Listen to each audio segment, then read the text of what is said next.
Krásne ráno.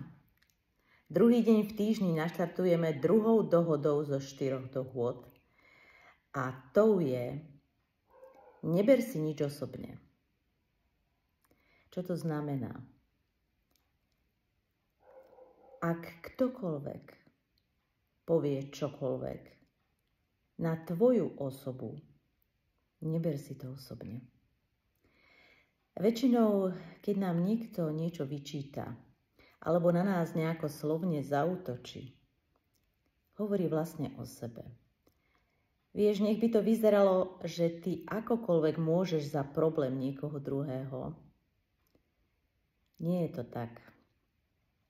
Je to iba prenášanie viny, zbavovanie sa prebytočnej, nespracovateľnej, nepríjemnej energie.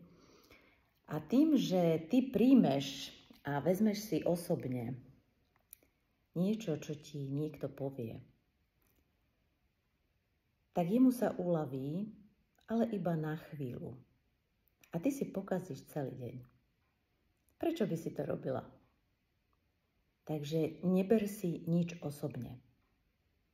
Ak ti niekto povie, ty si taká sprostá, neber si to osobne.